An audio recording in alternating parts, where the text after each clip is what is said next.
American Revolution Battle 7.2.2 is the standard, baby. Northeast snapback on rocking right here. Y'all let me know if y'all like that. Maybe I can put in a special order, get y'all one. You feel me? We can award a classmate with it, the highest score on the next exam quiz. Let's get it, baby. Review. How y'all doing? I hope y'all enjoying y'all Mardi Gras break. We're gonna go ahead and jump straight into this. Major events of the American Revolution. This is what you need to know for your Blitz review. Make it short and sweet. I'm going to try to keep it under 5 minutes. So I'll be moving fast. You can pause the video at any time. I'm going to highlight and circle things that I think you need to know more than others to prepare you for your Jeopardy game after this, and also just for upcoming leap tests. Here we go. So the Continental Army is the American Army, created of the colonists. They banded together. They had certain strengths and weaknesses. Obviously, they were highly motivated. They had the patriotic cause to defeat Great Britain and to establish their own government. Good leadership from George Washington, a future president, and also a key advantage, home field advantage. Who doesn't like home field, home court? All right, you always feel better when you're on home. They had poor training, few professional soldiers. Remember that most of them weren't army men. Most of them were like farmers, businessmen. No Navy, and not enough people to even join in the actual military. So these are the two most important aspects I need you to focus on: is home field advantage. Oh, that's a horrible circle. That's a sucker. Ugh. Let's fix that. I want that blue joint. Home field advantage. Oh, wait. Oh, ah.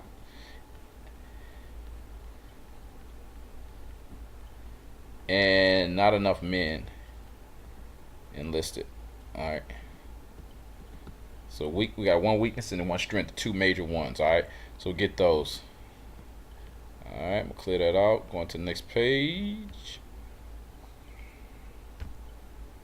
All right. The British Army had a lot of strengths and weaknesses as well. Large army and naval power. It's very important. They had a large army and naval power. Alright, I'm going to highlight that bad boy. Large army and superpower, the largest navy and strongest army in the world at this time. Alright, 1775, and everything kicked off. Well trained and experienced forces. So these are actual soldiers, like they've been soldiers for a long time. They're professional. Alright, plenty of money and supplies. Sounded really good for the British right about now, to be honest with you. And they aided the loyalists in the colonies. So you have some loyalists, people that are loyal to Great Britain still, to King George. They helping out. So you got people that are over here, even though they don't necessarily know the land themselves. They got people over here that do know the land, and they still loyal. All right. So great distance from home, though. All right. This is a major weakness I need you to focus on for them. Great distance from home. So it's hard to get supplies, troops when needed. Bad communication because it's so far away. No cell phones. All right. And weak leadership.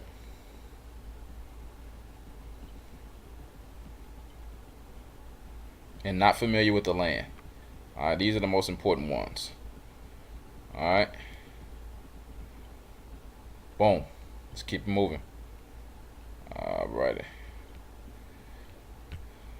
Lexington Concord is also one of the most important battles because it's one of the it's pretty much the first major battle. A lot of people consider the Boston Massacre as the first major battle, but it really wasn't a battle. It really wasn't even a massacre. So Lexington Concord, first major skirmish between the British and the Americans, known as the shot heard around the world. And the reason it's known as this because it's created a huge conflict between the United States and the British government. It's the first time. Well, not the first time, but this is the first major, I guess you could say, revolution in the New World. All right. So 1775, the Minutemen. They call them Minutemen because they can get dressed in on a minute, be ready, prepared to fight.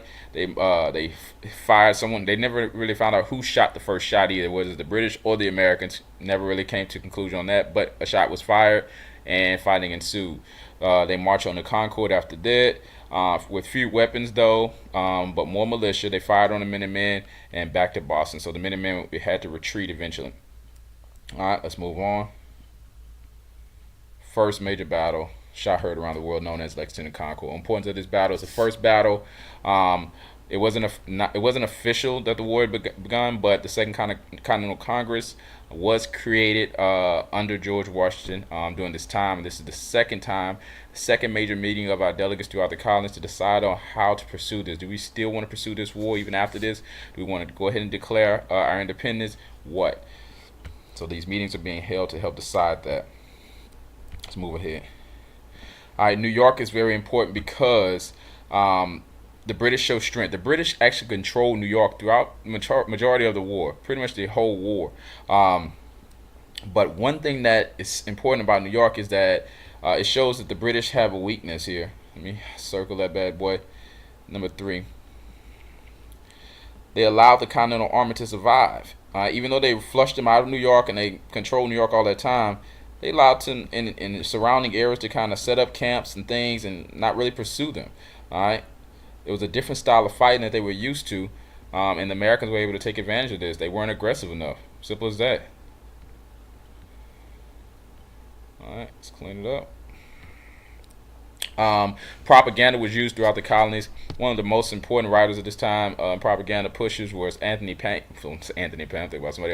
Thomas Paine. I'm sorry, creator of the Common Sense pamphlet before to help get people to back the American cause. So his writings further fueled people and got people to, join the cause. Anyone can answer that question. I'll give you bonus points if you can bring it to me. What do you think Paine means by this statement right above it? All right, this is the question. This is the statement. Draw a little arrow to it. All this. These are the times that tried men's souls.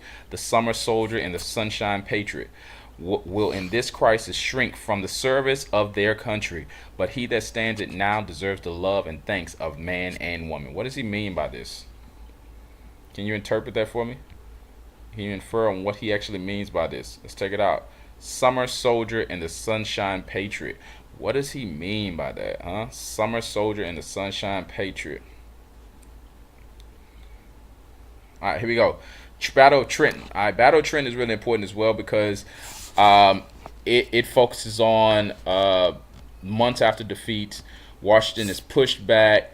He actually has to cross the Delaware and to set up camp to actually escape some of these attacks. But one good thing about it is that, as I said before, the British are not really aggressive. So he escapes, but he's able to set camp, regroup, get some new soldiers. But he also needed to make a move quickly because they were losing morale amongst their troops, and a lot of people were deserting. So they started implementing guerrilla warfare tactics where they sneak up on their opponents when they're unaware. Sneak attack, just like the little kitty down here. Check him out. He ain't playing with that dog. He said, "What up?" He said, "You want to catch me slip? I'm going to catch you slipping. Let's go." Sneak attack. They crossed the Delaware overnight.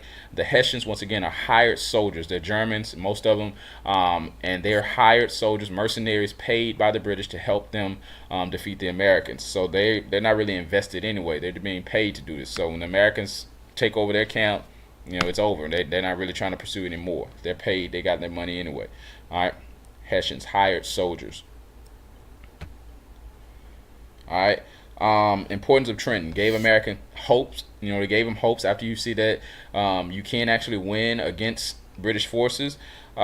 This strengthens your morale and makes you want to continue to fight. That's with anything. It's like in a basketball game. You're down by 10, and then you get it within 5. People before that were giving up on the game, thought it was over. They want to continue to fight now. Let's keep it going. Let's speed this up. All right. Now, 1777, as you see, the British had given up trying to conquer New England, the northeastern part of the country, Boston area.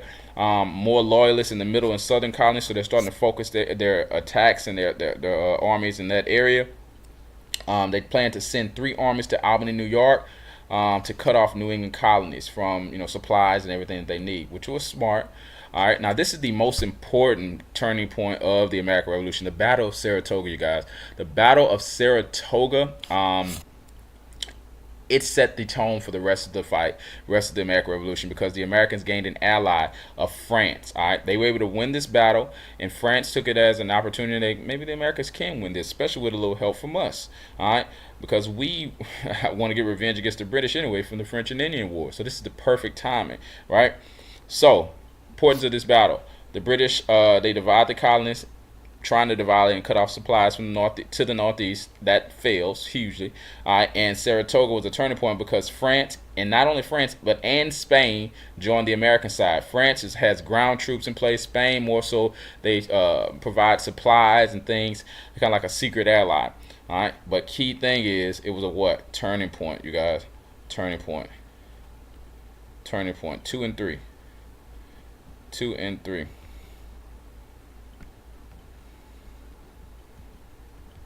All right, it was a turning point. Almost done. Valley Forge is also very important as well because this shows the wherewithal of the American troops and how they were actually camped for winter right outside of New York. Well, actually, not outside New York, but in Philadelphia, which isn't far from New York, for 6 months. Imagine being in the freezing cold temperatures 6 months, like the winter week we had, but for 6 months of that. Intense snow each and every day, shortage of food, supplies, and everything. You got miserable conditions, as it says right here, lack of food, clothing, medicine, and shelter. So you have right here, look at this number. This is astounding. This is a crazy number right here. 1/4. All right, 25% of the troops died. All right, 25% of the troops died. That is crazy. Just think about that. That is crazy. That is ridiculous. That many people died during this winter. All right, so let's go ahead and take a look. Let's go ahead and take a look. Got about 2,500 soldiers died. Think about that. That many people just dead out there. All right, so this would kill the morale again. All right, it would. But with our foreign allies, the French and the Spain supplying weapons and supplies, we're able to push through, get better trained soldiers. Even the soldiers and militiamen that we have now, we're able to train them even at a higher level because now we have not only our American leaders who have professional fighting skills, but also the French leadership as well. One of the most important French leaders that joined our forces was Marquis de Lafayette. We'll circle him.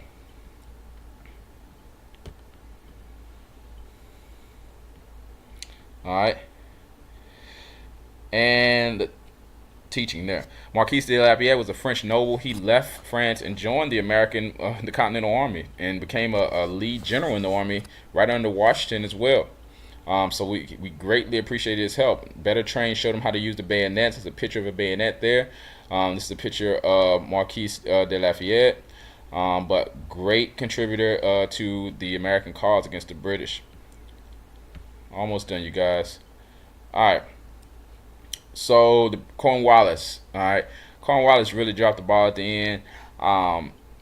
He wanted port location for support for British Navy. Now remember, as I said at the beginning, port location is really important to the British because they have trouble getting supplies.